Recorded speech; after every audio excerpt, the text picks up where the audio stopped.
probably lost my head. I don't. What do you got? Yeah, I don't. It's not back here. You haven't seen it, Chad, have you?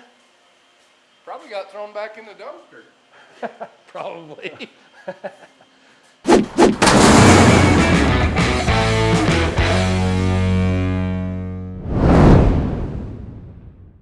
About crashed and died on the way here this morning. It was like a whiteout, and my equilibrium went like this, and I was like, oh! And I stayed on the road. And I got here. Yeah. And Beautiful now outside. Dustin's, he doesn't even want to help me anymore. It's like, go figure it out. So There's the machine shop. All right, guys, so here we are back at the machine shop. On this episode, you're going to see us rebuild the cylinder head. We're going to go through, put all new valves in it, show you how to do the guides in it. We're going to clean it all up, package it up. That's going to be about what we have to do to finish up this project, so I think we should go get started. that's it, man. I'm here along for the ride. Let's go. We can find all this stuff and get it on a cart and ready to go. Safe place for me? I don't know. I'm not sure where it is. It should be on the shelf over here. It says D2D. It's not this one. I know it's not those. Oh, no, it's not that one. That one's cracked, see? That one's junk. Oh, not that one. Yours was perfect, right? Yeah. These are all junk common rail heads. Here's your crankshaft. Oh yeah, that's my. I need to polish that sucker. Yeah, we're gonna go through that whole process on that. Probably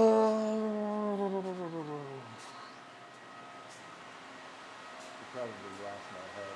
I don't. What do you got? Yeah, I don't. It's not back here. Let's go talk to Bryton and see if he. Hey, Bryton. Do you know where that dumpster to dyno head is for Scott? I haven't seen it since I sandblasted it. Oh, you didn't put it on the. Oh, it's on a cart out here, right? Maybe it got put over there. I don't think so. You haven't seen it, Chad, have you? Probably got thrown back in the dumpster. Probably. Do you know where that dumpster to dyno head is? I don't. Are you serious? Didn't we like box it up and sell it last week? Well, it had D2D on it. Yeah. No, we wouldn't have done that. No. Would we have? Let's go talk to Carson. He's the last one that touched it, right? Didn't he glass beat it? You're just joking with me, right? You know where it is. I really don't know. There's a bunch of 12 valves back there, but Do we it actually wouldn't be. need to find it? Like Yeah. legit? Yeah. Dude, it's gone. All right, where the hell is the cylinder head at? You touched it last. Oh, and I was done with it. You guys took it on a cart and hauled it off. Because these are all ones that need to be done. Yeah. Oh, Holy moly! Bryton found it.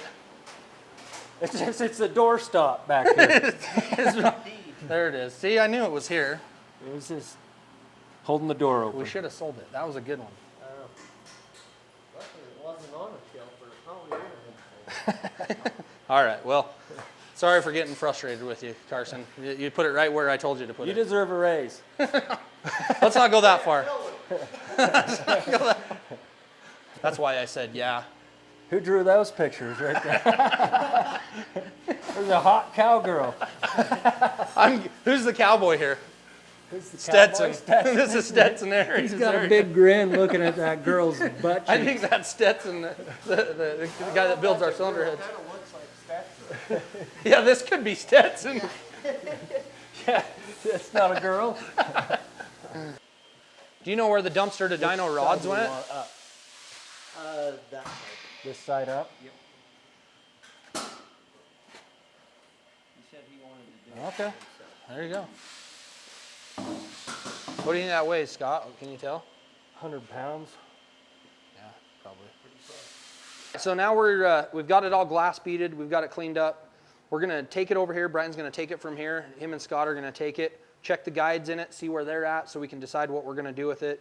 And then we'll walk you through the process of rebuilding this cylinder head. It's gonna be a stock cylinder head. He might turn the pump up a little bit, you know, get a little bit of power out of it, but nothing crazy. So we're going to walk you through the steps on rebuilding this cylinder head and what we do to all of these 12 valve heads in all of our different stages. All right, guys, take it away. Sounds like a plan. I'm just gonna set this gauge up here really quick here, and And that's for the stock size valve. our spec for these engines on these valves is they need to have 2 thousandths between the guide and the valve of oil clearance. They have to have enough oil clearance so that everything has to have a film of oil in order to work properly. Yeah. So we're basically checking these and making, the reason why it needs to be 2 thousandths here is so we can knurl them. The knurl will only, so what knurling does is it shrinks, it goes through and basically reams this out, but instead of making it bigger, it actually shrinks it a little bit so that we can go back and make it back to the original size. Okay. So it's just an easy fix for a stock head. So we're gonna be looking for anywhere under 2 thousandths. You can see that one kind of jumps up. That one is not looking too hot. You can see at the bottom it gets kind of up to 5 thousandths. Wow. That one looks good. You can see that one stayed under 2 thousandths all the way through. So it has a huge amount of taper in that guide. So really, that guide right there is a good guide. You could theoretically slap a new valve in that guide and you should be proper spec and everything. Check it this way, it's under 0. So that one's undersized. That valve shouldn't really fit in there that good. And it doesn't. That valve is also a used valve, that we use for spec, so it's probably been shoved into guides a million times. We've probably, about the longevity of a valve going up and down, we use the same one for setup. Every once in a while we change them out. When you shove the same thing in the same hole multiple times, Yeah. it wears out. Right. Hate to tell you, Scott, but these guides are junk. They're junk? What does that, So- what does that mean? Intake-wise, we could clean them up, but whenever we see something like this that isn't just really cherry, we have a different option. So Theoretically, we could go through knurl just the intakes and then replace your exhaust, but eventually those intakes are going to wear out too, so we might as well just do them all while we're doing it. we have an upgraded guide that we use, a hardened guide, so we'll go ahead and throw those in. So what is that similar? Like, do you bore these out? Yeah. We're going to have And to... then you, You'll see. Yep. okay. All right. We're going to cut that whole guide out and put a whole new guide in. Cool.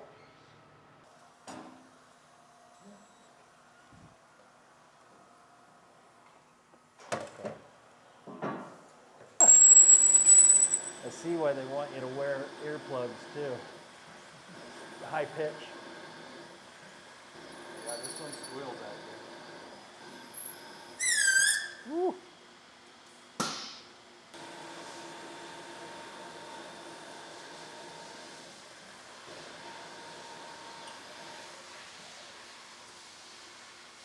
You notice sometimes I'm coming up, and sometimes I'm just keep going. If you feel it load up, you have to relieve it. Otherwise, all those chips in there are gonna Okay. make it too big, and then you go to put your guide in, and you're gonna have a real problem. So you gotta have sensitive hands. Do you feel that? Do you feel that in the wheel? Yeah. That's what 20 years of machine experience gives you. Yeah.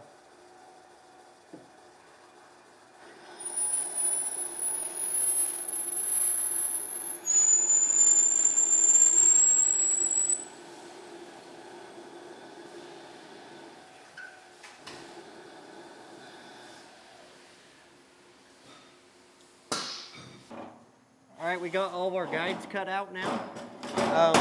And now Chad's going to show us how we press the new guides in, and so that you can have a nice fresh guide in there. So this here is basically a stock replacement guide that we're going to be putting back in this. For our performance 12 valve heads, we do have a hardened guide that we put in them, but for this application we're just going to put basically basically it's just a stock replacement guide, and he's going to show us how he does that.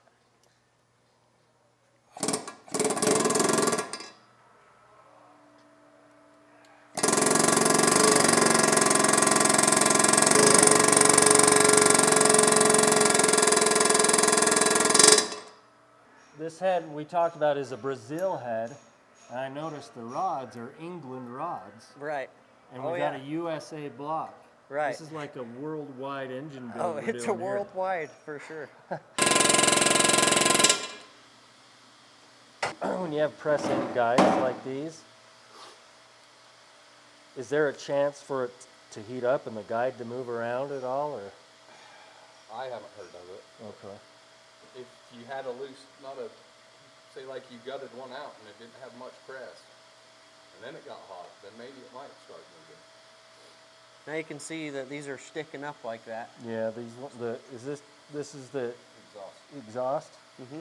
It's sticking up further, Yep. but they're both going to be taken down a little bit, or what? Yeah, so now we have to go and cut this down to the right guide install height. Working on getting the head level on this machine. Yep. Trying to get the head level so that when I go and cut these down, they're going to be perfectly level with the head. One of the things that I think is really cool is to move this whole assembly of this thing. It's just air pressure. You Yeah. step on that pedal and it moves the whole thing. And this is Neat, a isn't it? custom built machine. Is it? I don't think, did this machine have a table?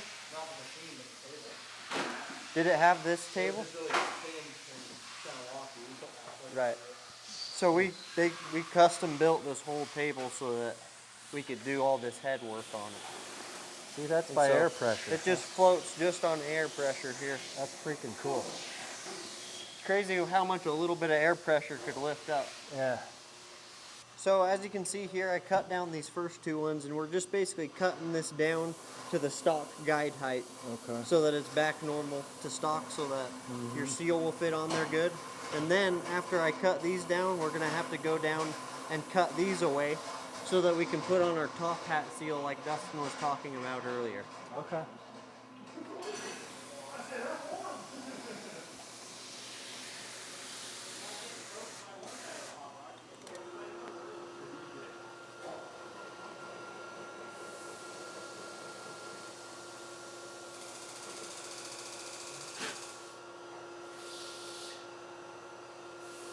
So now that I cut these down, I'm just gonna go and make sure that I don't have a burr here so that when we put the seals on, we don't mess them up.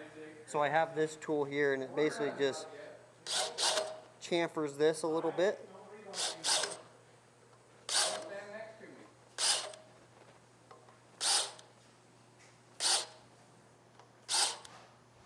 Just a quick little chamfer, huh? Yep.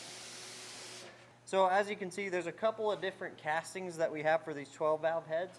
And the casting that you got, unfortunately, has this big, huge thing in the way. It just basically takes a different seal that we don't like. We see a lot of problems with them falling off, and then you'll start burning oil. So this is the seal we like to put on here. But as you can see, I can't put that on there because this is too big to fit in there. So we're gonna go through and cut this down, and so that we'll be able to use the seal that we like to use. So this is the seal that would actually go on it, on this stock head.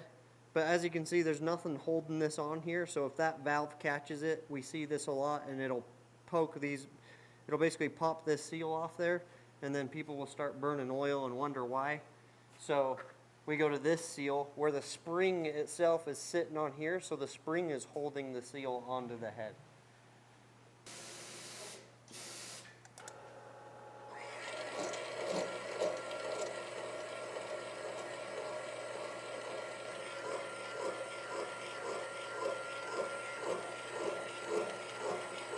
So as we had this mounted up here, I noticed, if you come look over here, that this hole is, the threads are all missing out of this. And so this head is basically junk. Junk. Yeah. Every step not- we take, we figure out that this thing might be junk. was supposed to be in the dumpster. So basically we're gonna, actually I do have a solution to fix this, because otherwise you would not be able to bolt your exhaust manifold on here. So I do have a solution to fix this.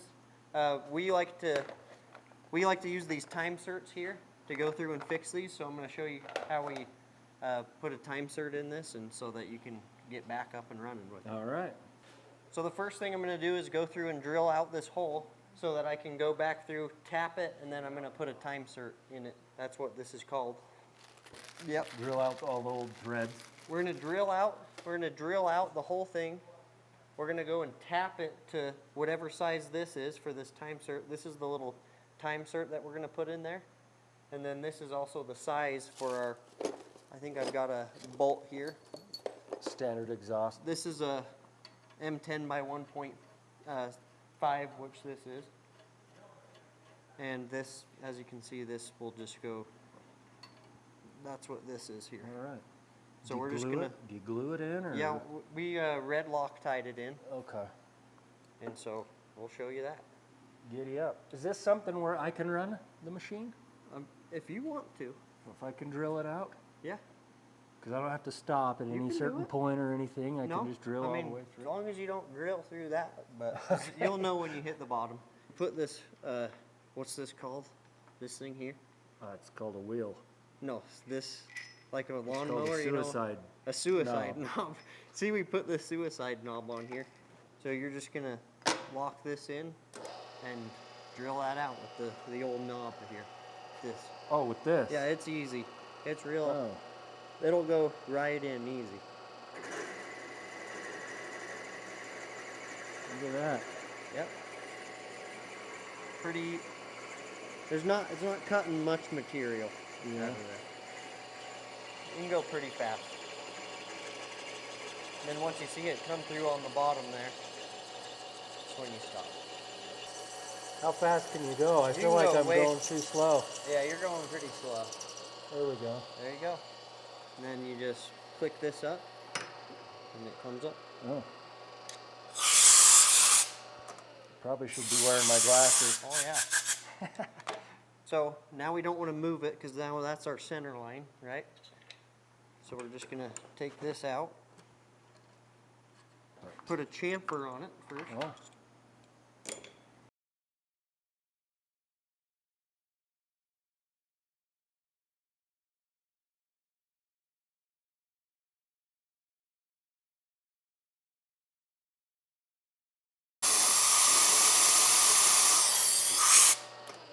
What that chamfer is so that this lip here has Oh, something to stop on, has I something see to go that, down onto.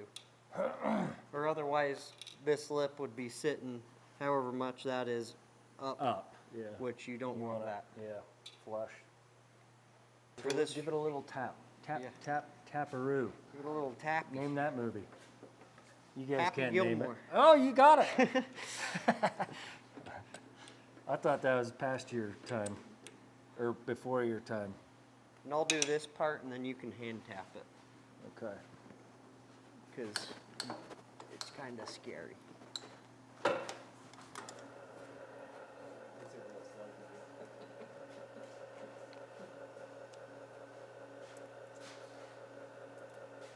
What are you giggling about?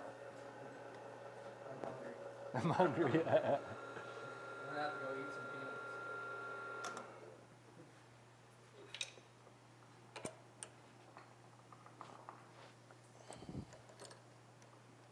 You guys gonna go do a tour of my Hot Wheels facility? At your house?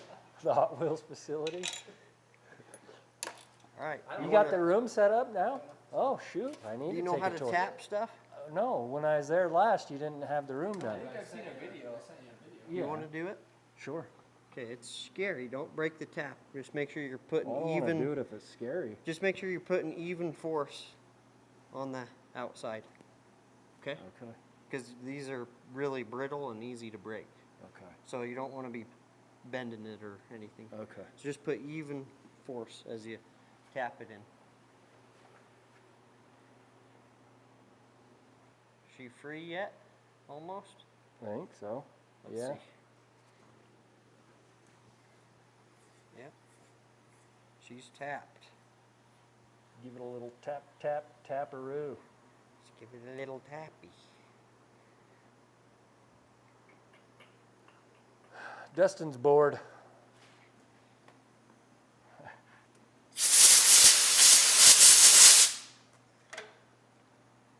We're almost done, Dusty. Is that what Nicole calls you? Does she call you Dusty? I think she does. Dusty Buns, Can't tell like on the camera what she calls me. Dusty Buns. Now, how this works is we're going to put some Loctite on there, and then this kind of just wedges it out to the edges and presses it in there. And what's cool about these is they say that these are actually way stronger than the factory hole. factory threads. Yeah, they say that this will stay in a lot better and a lot stronger than the factory threads and original hole. All right. I mean, you could do that, but the head's going to It's be a lot of work. $1,000 more. So, if you guys want that, I mean, no, actually you can't. Dustin's paying for it. So I was this trying is to get gonna. him to You can pay see for that my this chassis is. too. He wouldn't pay for my chassis. Oh, that's what you wanted? Go get it and pick it up and don't tell my wife. Bring it up and put it in your backyard. You're done. Yeah. Put it over here with the rest of your junk. So now it's gonna start getting tight. It's gonna swedge it out So- to the edges. Just wedges it, huh? Yep.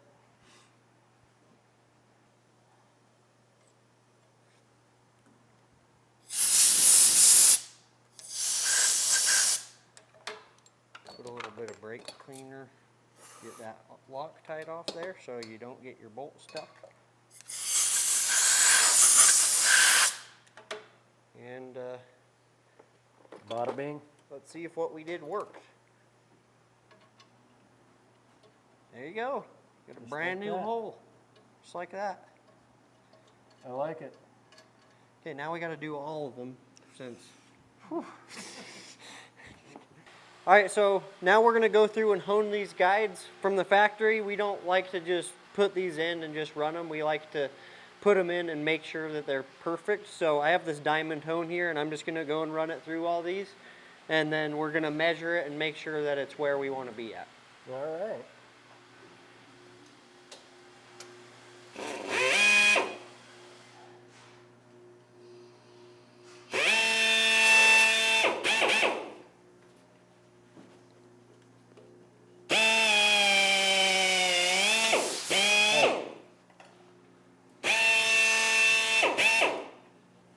Okay. Just get some oil on it. And then spin it. And then make sure you're holding it straight and just let it go by itself. You don't have to push it in, just let it kind of pull.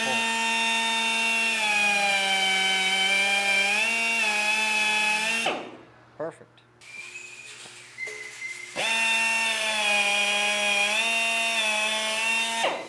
Perfect. He said if you do a 56, because I like the lower ones, but he's like if you want to make it easier for me, because I'm kind of treating this like I'm a computer guy, and AI's taken over my job, so I want to learn some trades. And he said, well, get a second gen chassis, 4-wheel drive, and do a body swap from a 56 Ford to that, and that's going to be a little bit easier of a process. Yeah. I know, that's what I'm saying. We should go over there and check out his shop and just see what he's built too. Come over and I'll take you over. Yeah, we should. Okay, I'll stay till tomorrow. It would be cool. He would definitely. Okay. Yeah, we just want to pressure test this. This is the last ditch effort where that thing doesn't go back in the dumpster. After we've done the guides and everything. It'll be good, I already know. But you would be so impressed with how that block turned out. So we got all of our mounting mounted up now. We got all of our coolant ports plugged off. Anywhere that the coolant is going to be in the head is all plugged off now. And now what we're going to do is put some pressure to it, some air to it, and see if it's leaking anywhere, or see if we can see anything wrong with it. And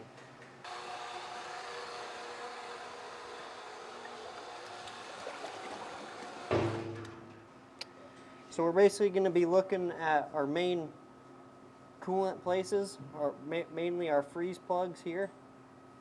Make sure we're not getting any bubbles out of our freeze plugs. We're going to be looking at the guides since we just drilled those out. And then we're going to be looking in our exhaust port. Make sure we don't have any bubbles coming out of there. And our intake.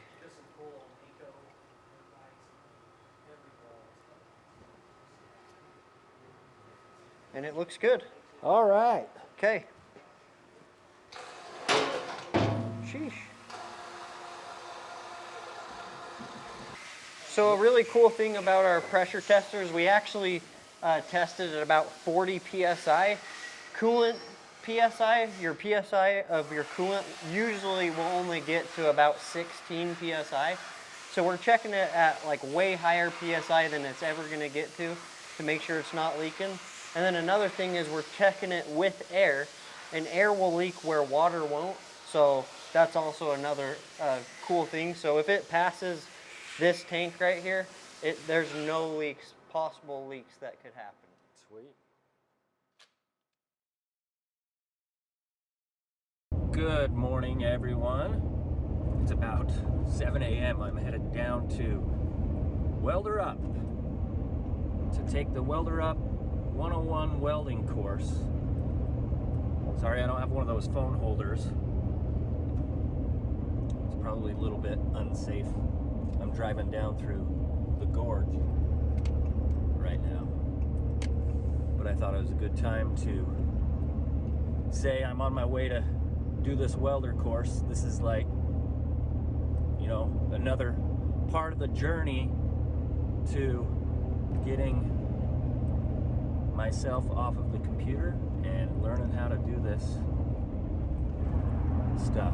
Take this dumpster to Dyno engine and maybe learn how to weld it and some stuff to be able to put some motor mounts into something neat. I don't know, but this is the second part of the journey, you know, learning how to weld. I've never welded before except with a cheap flux core Harbor Freight welder. So that's the extent of my welding experience. So we'll see how it goes. I was just never fortunate enough to learn how to weld when I was young, and you know, I'm really good on the computer, and I'm a computer nerd, so I took that path. But let's see if an old dog can learn new tricks. Huh?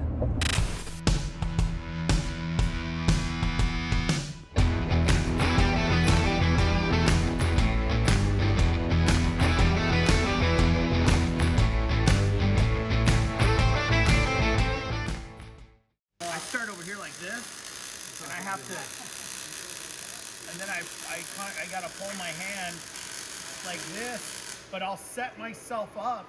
See, my thumb is guiding on this table, which in return is holding this hand, which is giving me guidance.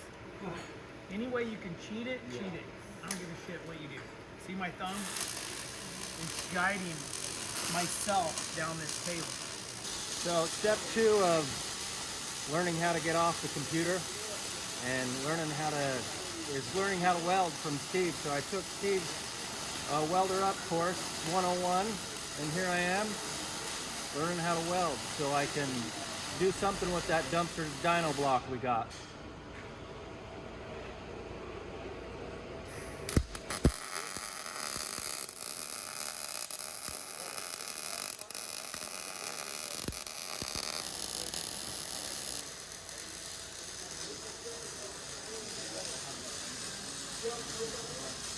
I still need to practice a little more, but we'll get there one day. Here we are on day 3 of the Welderup welding course, and I'm making a rose. Steve's teaching me how to make a rose. Do you think I'm good enough to do some work in here? Yeah, now? you're ready to go big time. All right. We're gonna get you on the high-rise towers downtown. We're making leaves right now for Rosebud. Congratulations, Scott. You graduated Steve Darnell Welding School. Woo! Good job, Scott.